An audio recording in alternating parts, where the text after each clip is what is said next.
So ASA is known for quite a lot of things, and since its release, it's had a bit of a ropey start, to say the least.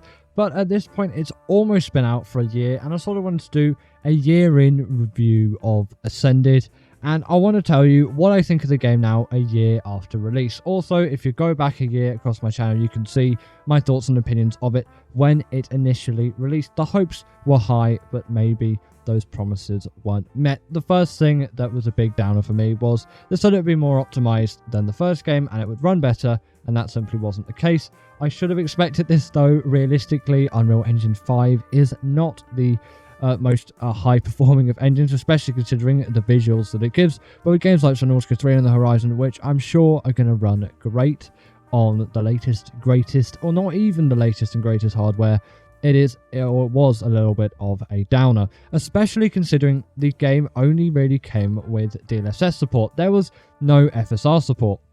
Now, most people out there who had GPUs and were playing Survival Evolved probably did not have RTX GPUs, and you needed that to obviously get the DLSS going. And if you couldn't get DLSS, then you couldn't reap more performance out of it. But it also wasn't really the DLSS, because ASA still has this weird thing that as you increase the resolution, the performance really doesn't go down all too much. And I can't remember, but a few other games do some similar things as well. I don't know if it's a UE5 thing, or it's just that the game is so CPU unoptimized that, you know, it's great and it runs on higher resolutions without any real performance deficits. If you change the settings around, that's what's going to change the performance. And frame generation, which was locked to 40,000 series cards, and let me tell you, a year ago, now obviously more people have got them, but not many people at all had 40,000 series cards, and you know, they were the only cards that you could have frame generation with. Now, there was a little get around for all the other RTX cards, and I did make a video on this. If you don't want to look it up, I'm not sure if it works on AMD cards, but it might. I think it's just NVIDIA RTX cards, but it might work on the GTX. Not sure for AMD, but it doesn't matter anymore, but I will get to that later. Either way, there was a fix that you could do. The FSR frame generation became open source, and the mod was literally called AMD is better lol than obviously NVIDIA, of course, who are not putting out DLSS frame generation. That is locked to 4,000 series cards. But yes, FSR 3 became open access, so you had the frame generation, and you could just chuck that mod on any game, and then boom, you've got FSR 3 frame generation, no issues whatsoever on ASA, and that was great for me. I managed to get 60 FPS at decent settings. There's probably going to be someone commenting on this video, and if that is you, don't bother with that comment because it's not worth it. I've heard it before where people say, yeah, well, on my setup, the game runs great. It's good for you if the game runs great. I'm running a 3090 and it was not the experience which I should have been getting with that card, and that is where I will leave it. The ASA performance rant ends there, and please, if that is you, don't be commenting that down below because I've heard it too many times and I do hear you, but I do think your opinion on that case is wrong, unless you're running like the highest 40 series cards. But there's no way you're telling me you run this game fine with a 1650 and you've got no issues. The consoles have been pretty good since release though. The Xbox Series S got a little bit hard done by, but I'm not sure if that quite has the respect in the console world. Did used to have a Series S and I kind of liked it, but I got rid of it. It didn't run Evolved all too well. It could get by, but for me, I really like my 60 FPS locked. Some people might say that's unrealistic, but for a 3090, and you know, for an Xbox Series S, it was advertised 1440 120, but 1080 60 is perfectly fine for me. I don't need any more than that. Even in Survival Evolved, it couldn't quite get there, and obviously it wasn't going to get there in Survival Ascended. But this has all changed now. FSR frame generation is just naturally built into the game. They did add FSR recently as well before they added frame generation. That came along with AB, the FSR frame generation, but FSR came when Scorched Earth released, which was a really nice thing because now it wasn't just DLSS being the solution. And suffice to say, the performance has definitely improved over time, and now the FSR frame generation is accessible to all the people running Ark Survival Ascended.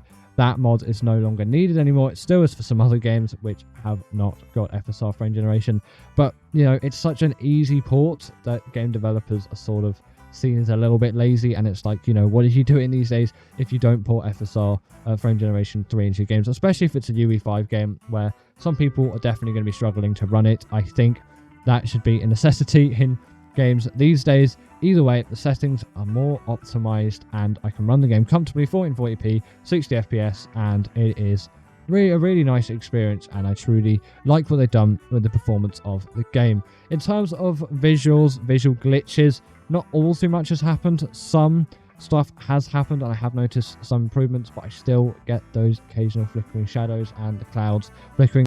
I see these issues most on the island, on least actually Scorched Earth, although they did remove a lot of detail from Scorched Earth, which I'm still really ashamed about.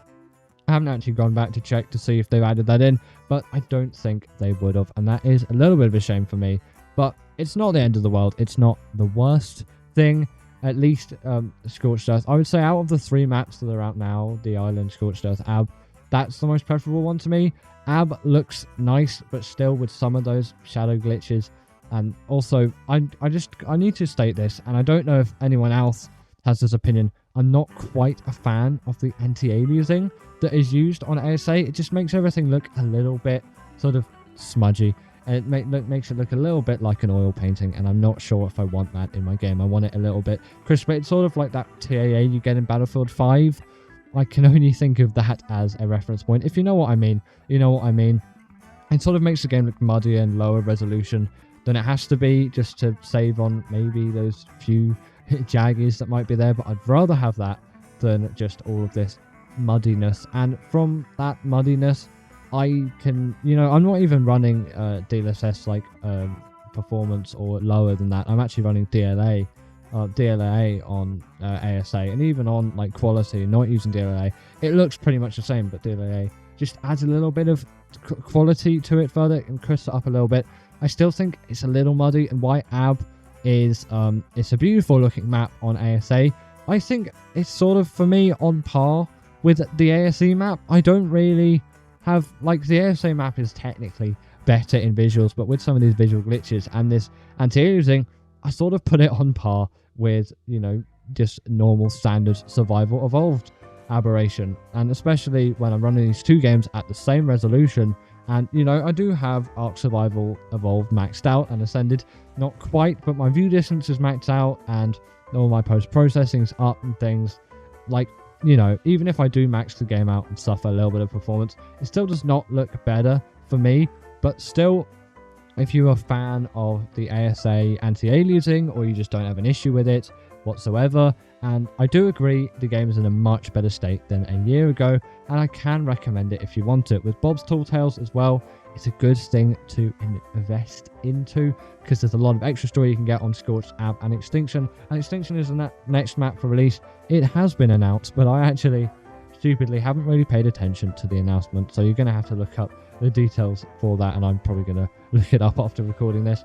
Also, in terms of things you shouldn't buy for ASA, I just want to do a little final segment, is the Pyromane. Unless you absolutely need it for your PvP base needs, whatever, don't get the Pyromane, okay?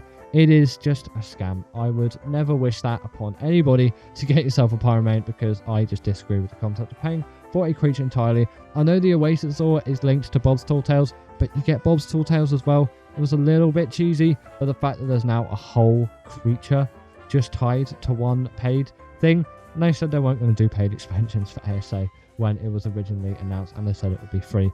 There's a few just little lingering issues which I don't like as much, and obviously with Snail Games, like, basically it's dying, and it will be dead if they don't get things back. I can't remember when the time is, but it's only at most a few years, at least the next year or so. I can't actually quite remember the dates on that, but either way, Snail's not in a great place. So if you do want to get ASA, not to support Snail, because I wouldn't want to, but to support Wildcard, and hopefully, maybe even in a great stroke of luck, have Wildcard either own the game themselves, or another great, well-known, respectable publishing company pick up the game and sort of get some of these issues out of the way, which personally I disagree with.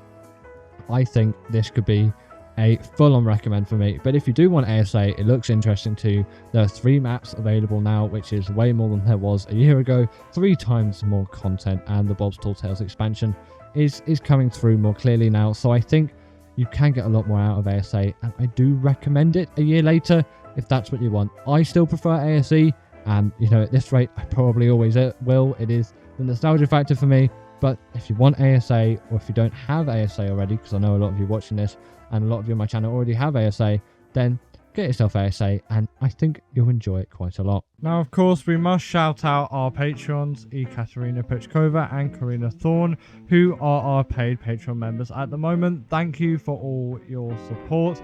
I really appreciate everyone on this list. Everyone else is, of course, free members. Thanks for the support, though.